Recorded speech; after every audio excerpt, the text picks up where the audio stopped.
বক্তব্য নাই। কোনো লিখিত বক্তব্য দিবেন, ওনারা বলেছেন না।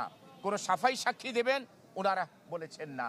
সুতরাং প্রসিকিউশন এভিডেন্স ক্লোজ হওয়ার পরে আইনের বিধান অনুযায়ী section 342 of the code of criminal প্রসিডিউরের যে ম্যান্ডেটরি প্রভিশনস, সেটাকে যথাযথভাবে বিজ্ঞ বিচারিক আদালত কমপ্লাই করেছেন।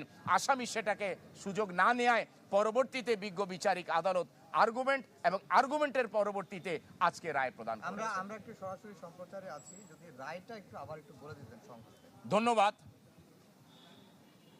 চাঞ্চল্যকর, জনগুরুত্বপূর্ণ, দেশব্যাপী আলোড়ন সৃষ্টিকারী শিশু আসিয়া ধর্ষণ এবং হত্যা মামলায় আজকে এই মাগুরায় বিজ্ঞ বিচারিক আদালত অর্থাৎ নারী ও শিশু ট্রাইব্যুনাল কিছুক্ষণ পূর্বে এই মামলার প্রধান আসামি হিটু শেখকে তার বিরুদ্ধে আনীত অভিযোগ সেকশন 9(2) নারী ও শিশু নির্যাতন দমন আইন 2000 এর অধীনে গৃহীত সাক্ষ্য প্রমাণের ভিত্তিতে এবং আনীত অভিযোগ প্রমাণিত হওয়ায় তাকে দোষী সাব্যস্তক্রমে এই আইনে সর্বোচ্চ শাস্তি মৃত্যুদণ্ড প্রদান করেছেন।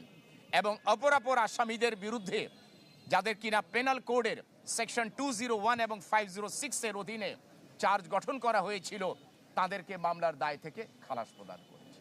এখন যিনি মামলার বাদী তিনি বলেছেন যে তারা এই রায়ে সন্তুষ্ট নন। দেখুন, প্রথমত আমরা রিপ্রেজেন্ট করি স্টেটকে, কাজে স্টেটকে যারা রিপ্রেজেন্ট করি আমাদের দায়িত্ব হচ্ছে স্টেটের ইন্টারেস্টকে প্রোটেক্ট করা। আমি বলেছি যে আসামিদেরকে বিজ্ঞ বিচারিক আদালত অ্যাকুইট করেছেন বা খালাস করেছেন, সেই অ্যাকুইটাল অর্ডারে আমরা সন্তুষ্ট নই।